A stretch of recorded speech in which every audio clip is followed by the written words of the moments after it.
अल्लाह मेरे को कुछ नहीं, जो है वो तेरा, और तेरे पास सब कुछ है, उसके अंदर किसी का इख्तियार कोई नहीं। अरे अल्लाह, छोटे छोटे बच्चों को सिखाओ अल्लाह से मांगना। अल्लाह मूंगफली देने वाला तू, रेबड़ी देने वाला तू। अब्बा 10 रुपए नहीं देता, अल्लाह तू देता है। अम्मी रोटी पका के नहीं देती, अल्लाह तू देता है। ये मिजाज तो माओ को बनाना चाहिए था।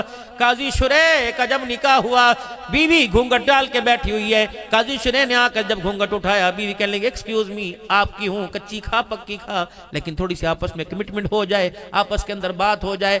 आज पहला दिन है, तेरे घर में आए, मेरे बाप ने कान में नसीहत की थी, डोली में जा रही है जनाजे से निकलना। जनाजा तो उसी वक्त तेरे घर से निकलेगा जब तेरे घर के कवायद और ज़वाबित पर पूरा उतरूंगी, तुझे राजी करूंगी।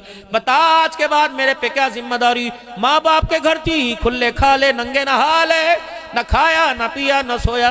जब सो के उठी रोटी मिल गई, खा के फिर सो गई, कपड़े लाए मिल गए, अल्लाह अकबर। अब तेरे घर में आई, मुझे सब कुछ करना पड़ेगा।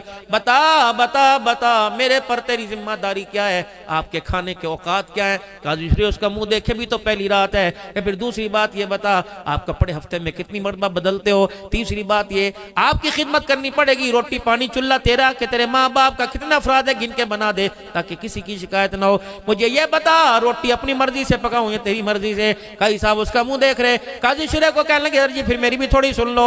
अपने घर में आई थी, जब भूख लगी खा ली, जब प्यास लगी पी लिया। तेरे घर में अपनी मर्जी से खा सकती हूँ, तेरी इजाजत लेनी पड़ेगी। अगर मुझे तेरी गैर मौजूदगी में भूख लगे तो तेरी गैर मौजूदगी में खाना खा लूं या तेरे आने का इंतजार करो। बता अगर मेरी कोई पसंद की चीज अपनी मर्जी से पकाऊंगा, तुझे पूछना पड़ेगा।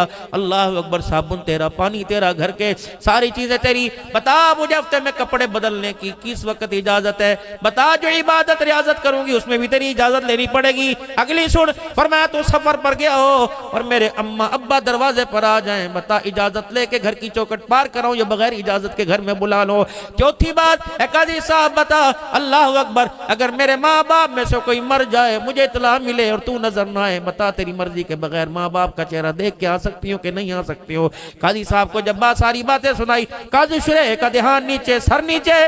बीवी ने यूं घंघट उठा के देखा, काजी साहब शुरे बच्चों की तरह हिचकियों के साथ रो रहे हैं और आपके आंसू आपकी दाढ़ी को तर कर रहे हैं। काजी साहब अल्लाह अकबर, सॉरी, कोई ऐसी बात कर दी तो मुझे आप माफ कर दो। और मैं नहीं बता, ये क्लास है, ये पीरियड, ये जमातें कहां से बढ़ के आई, कौन सी यूनिवर्सिटी में, कौन से कॉलेज से तरबियत लेके आई। बता तेरा उस्ताद कौन था, उंगली पकड़ कर चलाने वाला कौन था। रोके कहने लगे उंगली पकड़ कर मकतब में छोड़ने वाला बाप था, और गोद और मदरसे का नाम गोद था, उस्ताद का नाम उस्तानी था।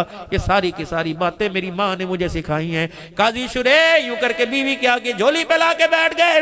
या तो बीवी मुंह दिखाई मांगती है या तो चेहरा दिखाई जोरू मांगे। काजी साहब यूं झोली पे ला के बैठ गए। फिर मैं अल्लाह अकबर, तुझे हाथ बात में लगाऊंगा जिस माँ ने तुझे ऐसा बेहतरीन शागिर्द बनाया। बता सुबह उस वक्त सुबह किस वक्त उस माँ के मुझे चेहरे का दीदार कराएगी जिसने अल्लाह अकबर तेरी जैसी औरत को भेजकर मेरे अंधेरे घर को जन्नत बना दिया।